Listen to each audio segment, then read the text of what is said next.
Assalamualaikum warahmatullahi wabarakatuh. Selamat pagi, siang, sore, malam teman-teman semua. Hari ini saya akan membahas mengenai hambatan psikologis ARBK. Sebelum memasuki materi, perkenalkan saya Vista Alfiani, NIM 124, Psikologi 5C, mata kuliah Psikologi Perkembangan Anak dan Remaja Berkebutuhan Khusus yang diampu oleh Ibu Siti Hikmah. Materi yang akan dibahas pada hambatan psikologis ARBK adalah hambatan kognitif, hambatan konsentrasi atensi, hambatan komunikasi bahasa, dan hambatan moral sosial. Yang pertama adalah hambatan kognitif. Anak ataupun remaja berkebutuhan khusus yang memiliki kecerdasan di bawah rata-rata biasanya disebut dengan tunagrahita atau dalam bahasa Inggris dikenal dengan intellectual disability.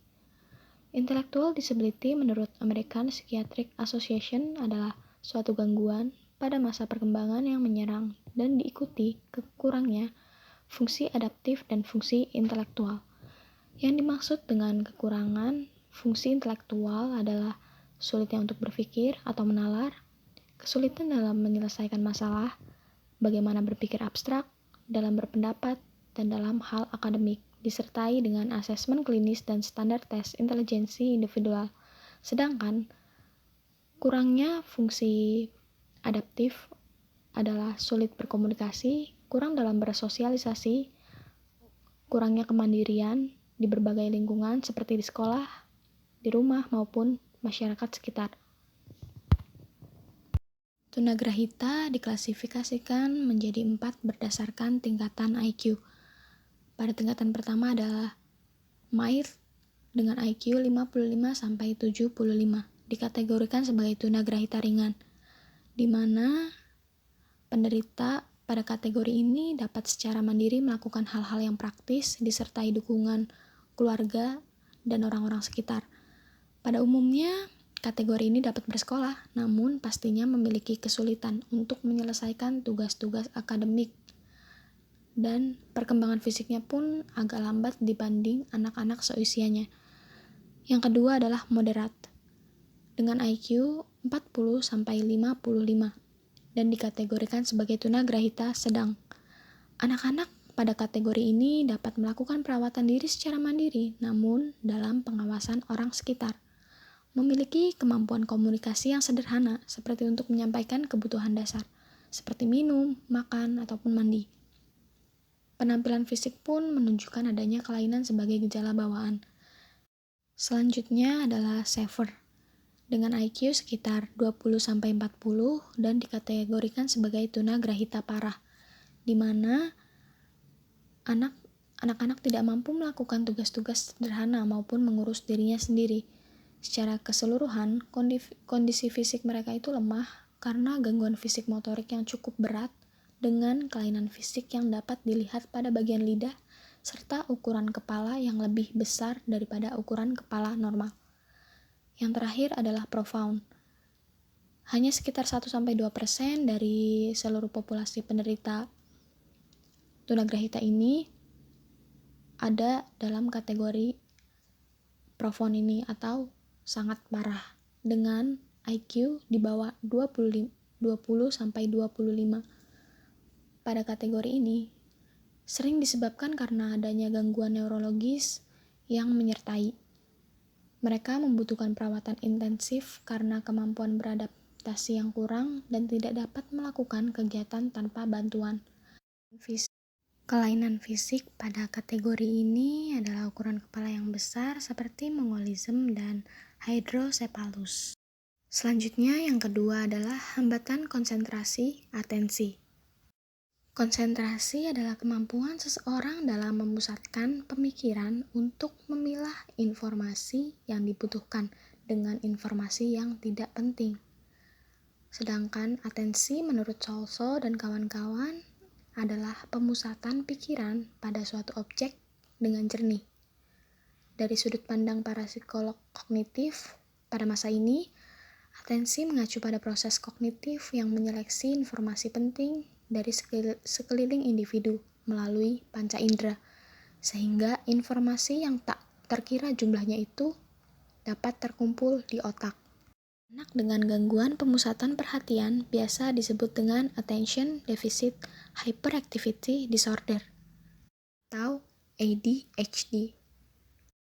Attention Deficit Hyperactivity Disorder adalah kelainan yang menyebabkan gangguan pada lingkungan kehidupan individu dikarenakan ketidakmampuan untuk memusatkan perhatian, hiperaktif, dan impulsif. Menurut Baihaqi dan Sugiyarman, ciri utama dari gangguan ini adalah rentang perhatian yang kurang, di mana dengan gejala seperti cepat lupa, mudah bingung, kesulitan untuk menumpahkan perhatian terhadap tugas maupun kegiatan yang sedang dilakukan. Yarta berpendapat tentang kategori seseorang yang inattention jika memenuhi 4 kriteria ini. 1. Konsentrasi yang mudah terpecah. 2. Saat mengerjakan tugas, sulit untuk mempertahankan konsentrasi. 3. Ceroboh atau tidak teliti dalam melaksanakan tugas atau kegiatan sehari-hari. 4. Pelupa. 5. Dalam penyelesaian tugas sekolah atau kegiatan sehari-hari cenderung tidak mengikuti instruksi. Selanjutnya adalah saat diajak bicara, sering tidak fokus atau tidak mendengarkan. Dan yang terakhir adalah sering kehilangan barang-barang atau alat yang diperlukan untuk menyelesaikan tugas. Yang ketiga adalah hambatan komunikasi bahasa. Gangguan komunikasi bahasa pasti sering terjadi pada anak dan remaja berkebutuhan khusus. Karena hal tersebut dapat membuat anak merasa dikucilkan dari lingkungan sekitarnya. Gangguan bahasa dilihat dari perkembangan bahasa, sedangkan kondisi anak berkebutuhan khusus dapat memicu hambatan maupun gangguan bahasa. Untuk mencapai kemampuan bahasa yang baik, maka dibutuhkan terpenuhinya beberapa hal, seperti lengkapnya sistem penginderaan, kemampuan mental yang cukup, emosi yang stabil, dan lengkapnya sistem saraf pusat.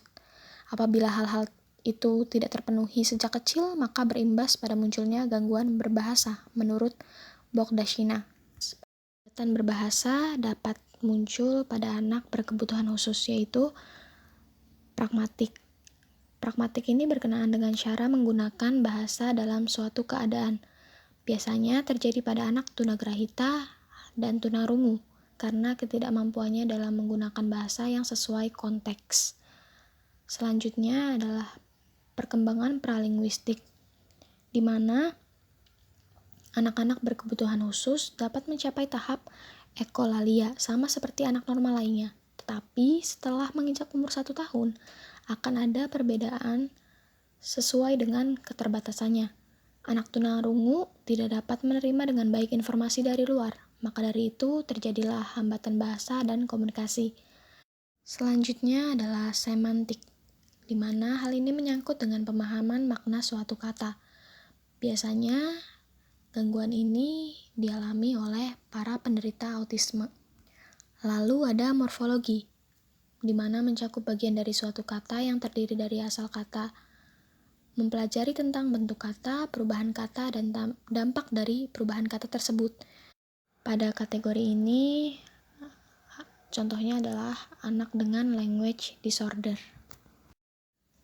Yang terakhir adalah hambatan moral sosial. Anak dan remaja berkebutuhan khusus dengan hambatan moral dan sosial biasanya disebut dengan tunalaras. Tunalaras biasanya melakukan tindakan yang tidak sesuai dengan norma atau aturan yang ada di sekitarnya. Menurut Mangungsong, tunalaras adalah gangguan, hambatan, atau kelainan pada tingkah laku sehingga perilaku kurang dapat menyesuaikan diri dengan lingkungan sekitar, sekolah, maupun keluarga.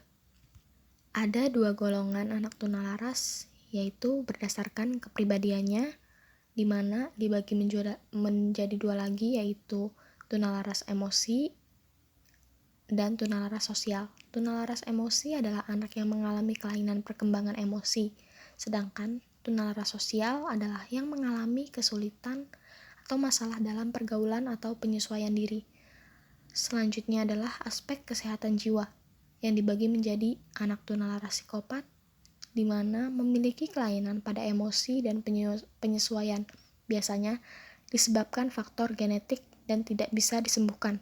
Sedangkan tunalaras sementara dikarenakan penyimpangan emosi dan penyesuaian diri yang disebabkan oleh faktor lingkungan serta dapat disembuhkan.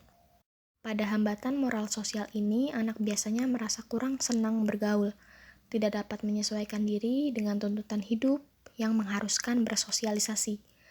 Gejala-gejala perbuatannya adalah bersikap agresif, kata-kata yang terlontar selalu kasar, sikap memusuhi, berkelahi, menghina orang lain, dan sebagainya. Anak tunalaras biasanya datang dari keluarga yang rusak atau broken home. Ada pula karena berasal dari kelas sosial yang rendah.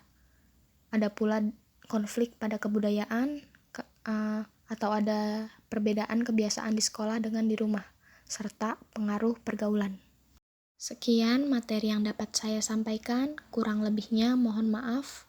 Terima kasih atas perhatiannya. Wabillahi taufiq walhidayah. Wassalamualaikum warahmatullahi wabarakatuh.